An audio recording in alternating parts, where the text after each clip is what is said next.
Yeah. So I just wanted to say something about how about being nice to people when you have no need of them. You know, can a guy be nice to a woman without expecting something? Can a woman be nice to a guy without expecting something? Can family members just be nice without thinking about what they can get out of something all the time? Not all the time should we do that. For example, say someone does something really nice for you, monetary or whatever, right? And you're so humble, you're so nice, and you're just giving and happy and just in a good mood. But once they do whatever they did for you, now you're treating them like crap. Like they're nobody. It's like using somebody, using them for whatever they can do for you, whether it's family, friend, significant other. I don't think we should just use people to benefit just for what we want. We should genuinely accept what they have to do for what they do for us, and in return, what you owe them. It's not necessarily the same thing that they did for you, because this is the problem in life. We always want to say, "Well, I fed you, so you can feed me." It's not always the case. It's just the way, if you're humble when you're receiving from them and you're kind to them and you have good words to say about them when someone does something for you, you should be able to have those same words when they're not doing anything for you, at that particular time. We can't have these conditional relationships in life. Like, the only reason why I'm your friend is because you do this for me, or whatever the case may be, and then now it's just we're watching to see who does what for who. Also with relationships, like and personal relationships, you shouldn't seek a person for what they have. Like, if you're looking to have a new relationship, you shouldn't be counting their money before anything. It's important though to ask questions before you get in a relationship. It's very, very important to ask questions. You need at least about 21 real good questions that future potential partner needs to be able to answer. And when they answer those questions, you need to look at the answers and ask yourself, is this the kind of person that I want to be in my life? Like, whatever it is, you shouldn't override a question that's answered that's not to your standards. Any question answer should be to your standards. If the people that are in a relationship that doesn't seem to be going anywhere, like just stuck, or you just don't seem like the life isn't in a relationship anymore, or is something you're just stuck, you should weigh the pros and the cons. Because not all the time should we stay stuck in a relationship that has so many cons, like so many bad things. It's just bad thing on bad thing. Like, there's relationships where you have to work on, and you have to work on a particular thing, because you can't just sweep it under the rug and expect it to go away. But then there's other relationships that are overbearing with too many bad things. It's the relationship is just not bringing you anything good. And the time that you do have that you think is good, it lasts for a very, very short period of time. So, suggestion, weigh the pros and the cons. Even for those who have good relationships, weigh them, because you might want to see what cons you can, work on in the relationship.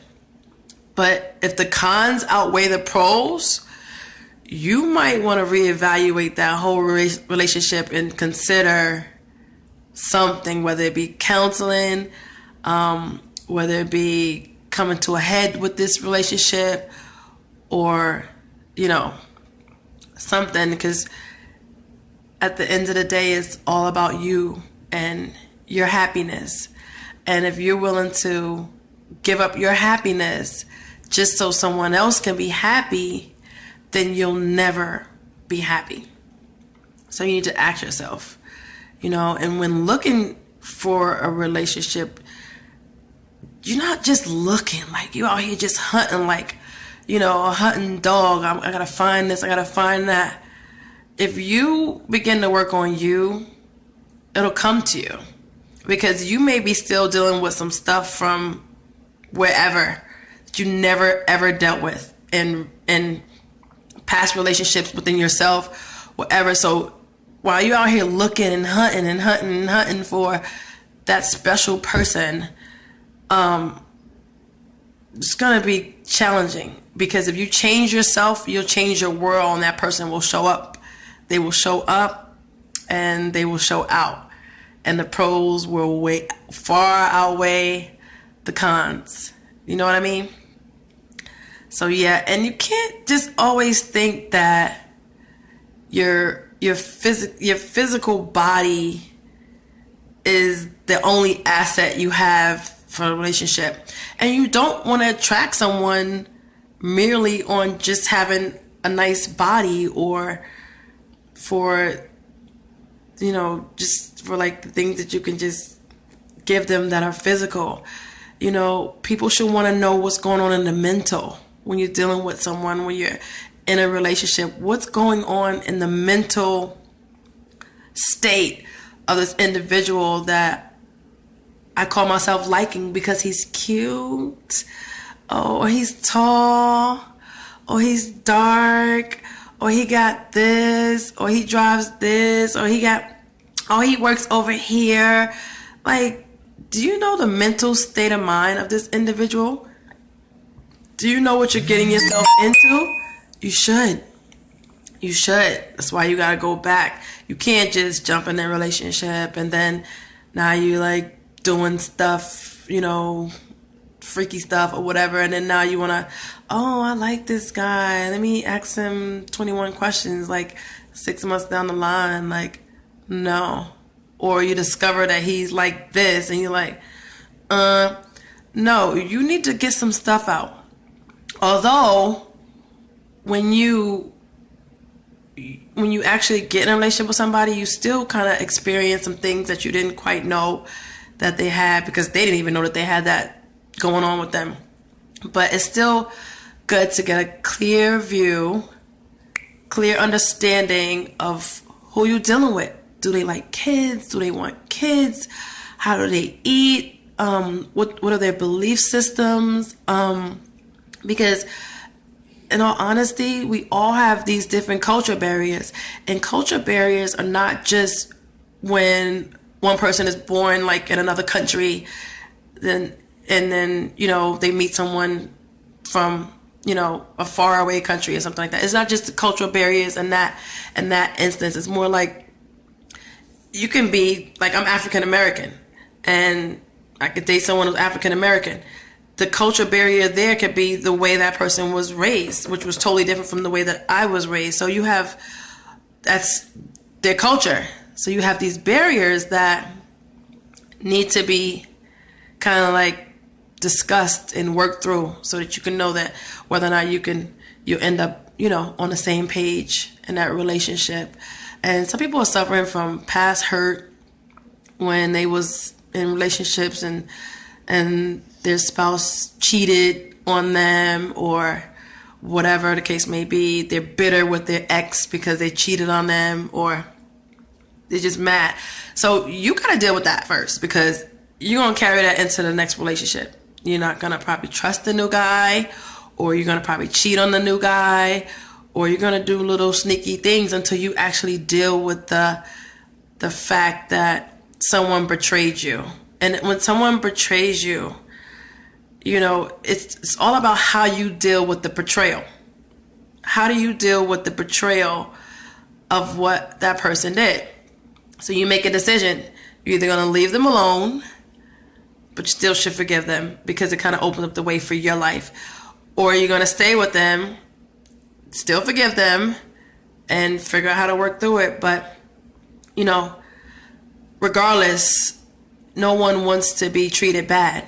No one wants to be treated bad. And you don't have to stay in a relationship wherein you're being treated bad or manipulated or, you know, whatever. If you see that the relationship is going the same way constantly and you're not growing, and it's just like, it's just stagnant, and a lot of things that you've been saying is just redundant, or you feel like, okay, I'm not going to say anything anymore because it just doesn't matter. He or she is going to still be the way that they are, but I love them so much. I just want to be with them.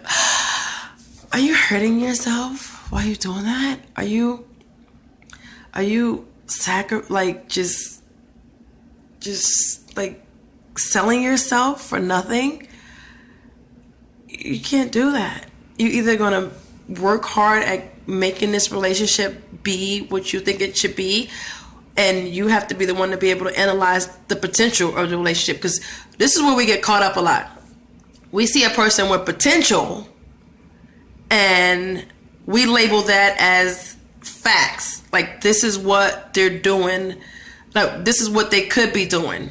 So then that becomes a fact to us that they'll be good at this. I know if they just try. How long are you going to believe that they're going to try to do the right thing? That's the question. How long are you going to believe in their potential? Their actions, as far as changing or developing in the area that they need to develop in, says to you that they love you back. You know, and that's the thing. A lot of people are just, they're like, they have all these high standards, you know, but then they're jacked up too. You can't have all these high standards and you will mess yourself. Insecure, not happy with yourself, envious, vindictive, doing things behind people's back, you know, things of that nature. At the end of the day, you gotta be totally free, you know, free and healthy to go into a relationship so that you can have a healthy relationship.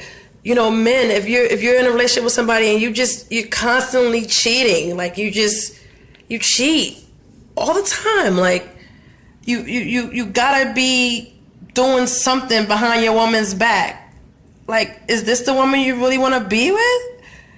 You know, and some people are comfortable with that. They're like, oh, well, yeah, my man flirts with people, but that's okay. And I mean, and it's not really okay, because you can open up the doors to things that, you know, you don't want open.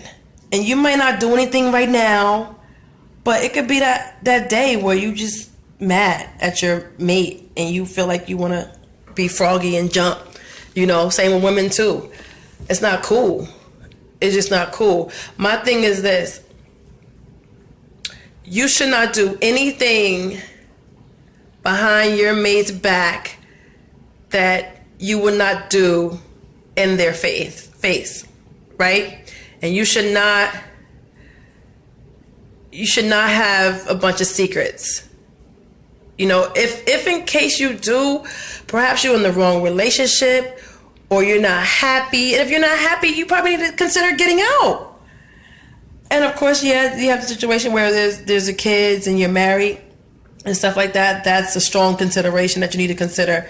So, I mean, go back. Like, if you fell in love with them before, then maybe you can fall back in love with them again, because it's possible. But to hurt people, to cheat on people, you know, just, it's wrong.